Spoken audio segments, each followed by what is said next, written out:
நாம் தமிழர் கட்சி மீனவ பாசறை நடத்துகிற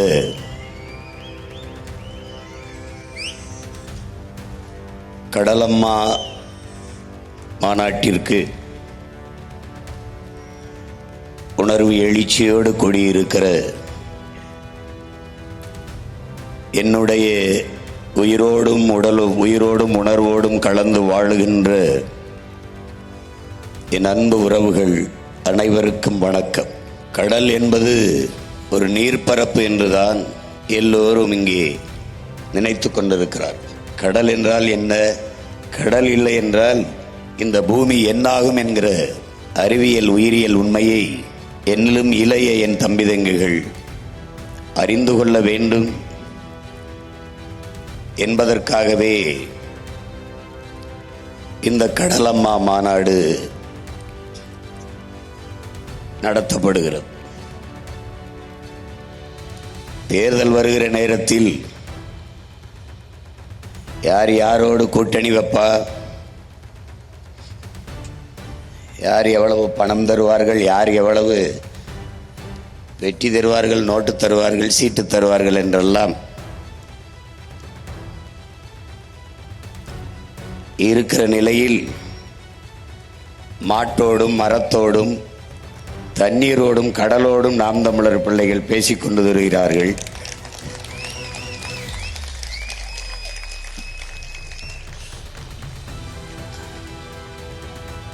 தமிழன் உலகம் தழுவி நேசித்து நின்ற உயர்ந்த பேரினத்தின் மக்கள்.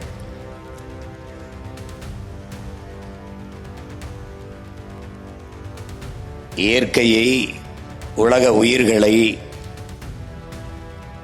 போற்றி கொண்டாடிய ஒரு பேரினத்தின் பிள்ளைகள்.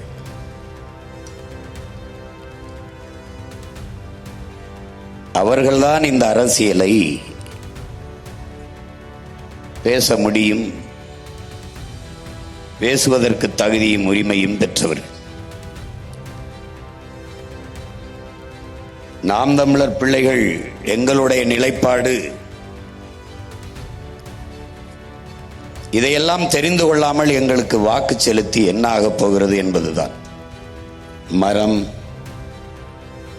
மலை, ஆறு, தண்ணீர், கடல், இதற்கெல்லாம் எங்களுடைய ஓட்டு இல்லை. ஆனால் இவைகளிடத்தில் தான் எங்களுடைய உயிர் இருக்கிறது என்பதை உணர்ந்து அறிந்த பிள்ளைகள் நாம் தமிழர் பிள்ளைகள் என்பதால் இந்த கடலம்மா மாநாட்டில் கூடியிருக்கிறோம்.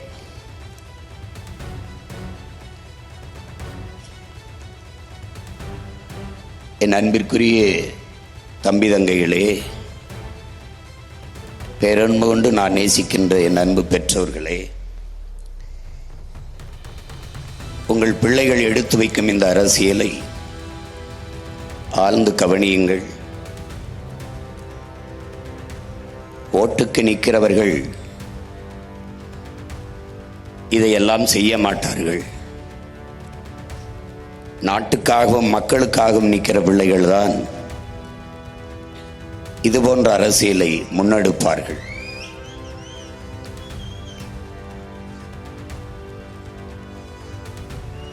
நாங்கள் வீழ்ந்தாலும் எங்கள் இனம் வாழ்ந்தால் போதும் என்று நின்ற தமிழ் பேரினத்தின் பெருமா வீரன் பிரபாகரன் பிள்ளைகளால் தான் இந்த அரசியலை முன்னெடுக்க முடியும். கடலம்மா மாநாடு ஏன், எதற்கு என்பதை பார்ப்போம். வழக்கமான அரசியல் கூட்டம் போல என் அன்பு தம்பி தங்கைகள், என் அருமை உறவுகள் இதை எண்ணிவிடக்கூடாது. ஒரு அறிவு சார்ந்த ஆக்கப்பூர்வமான பயணம் இது. என்னடா இப்படி படம் போட்டு காட்டுகிறானே என்று நினைக்காதீர்கள். இனி ஒவ்வொரு கூட்டமும் இப்படி படம் போட்டு தான் காட்டப் போகிறோம். எங்கள் ஆட்சியில் கல்வி எப்படி இருக்கும், எங்கள் ஆட்சியில் மருத்துவத்தின் தரம் எப்படி இருக்கும், எங்கள் ஆட்சியில் காவல்துறை எப்படி செயல்படும், எங்கள் ஆட்சியில் வேளாண்மை எப்படி வளர்த்து வார்த்து எடுக்கப்படும், எங்கள் ஆட்சியின் பொருளாதார கொள்கை என்ன, எங்கள் ஆட்சியில் எல்லாருக்கும் எப்படி வேலை வாய்ப்பை கொடுப்போம் என்பதையெல்லாம் போட்டு போட்டு காட்டி, என்னால் பேசினால் ஏதோ கதை விடுகிறோம் என்பார்கள், இங்கே பாருங்கள் நாங்கள் காட்டுகிறோம் சான்றோடு என்று விளக்கி விளக்கி ஒவ்வொன்றையும் நம் மக்களுக்கு திரையிட்டு காட்ட இருக்கிறோம். அதிலே பெருமையோடு உள்ள மகிழ்ச்சியோடும் நெகிழ்ச்சியோடும் இந்த மண்ணிலே கடலம்மா மாநாட்டில் அந்த கடல் தாயின் மகன் நான் நிற்பதில் உண்மையிலேயே மகிழ்ச்சியும் பெருமையும் அடைகிறேன். பாருங்கள் என் அன்பு சொந்தங்களே,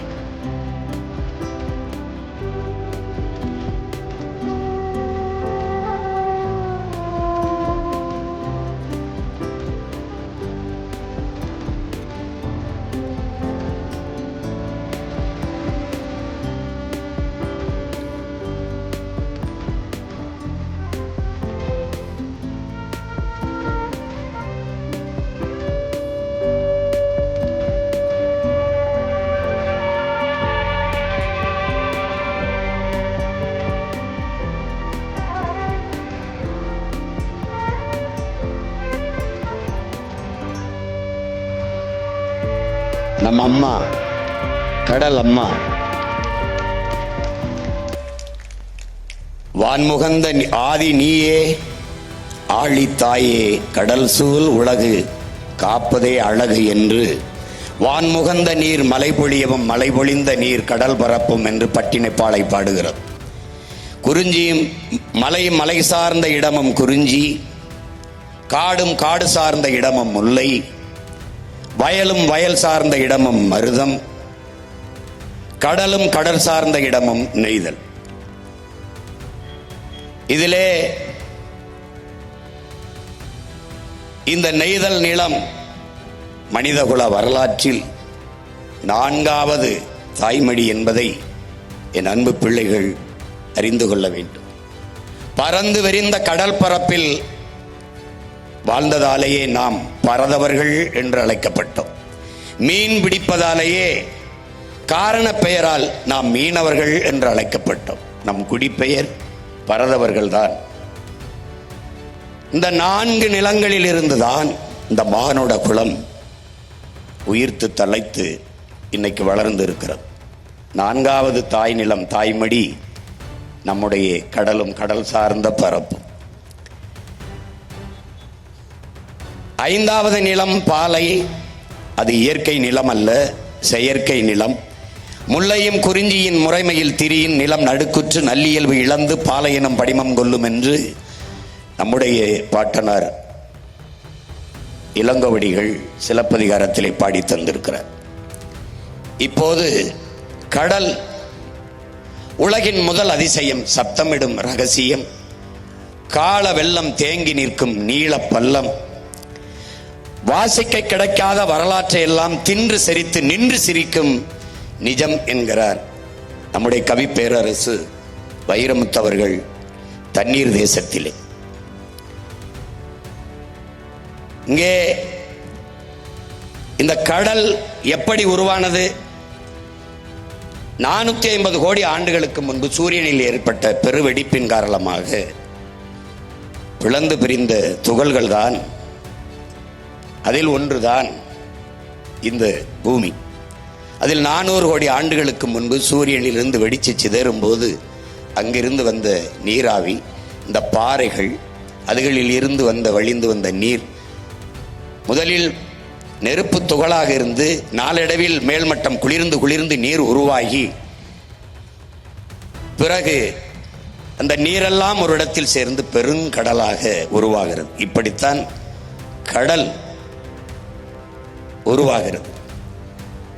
எந்த கோள்களிலும் நீர் கிடையாது. நீர் இருக்கிற இடத்தில் தான் உயிரினம் உருவாகிறது. அது ஹைட்ரஜன், ஆக்சிஜன் H2O ஹைட்ரஜன் 2 விழுக்காடும் ஆக்சிஜன் 1 விழுக்காடும் கலந்ததால் தான் இந்த நீர் உருவாகுது. அதில் மாறி ஆக்சிஜன் 2 விழுக்காடும் மூச்சுக்காற்று 2 விழுக்காடும் இந்த கரியவில் இந்த கார் ஹைட்ரஜன் 1 விழுக்காடும் கலந்தால் நீர் உருவாகாது. அப்ப இயற்கையின் ஒரு பெரும் அதிசய விதி இந்த நீரை உருவாக்குகிறது.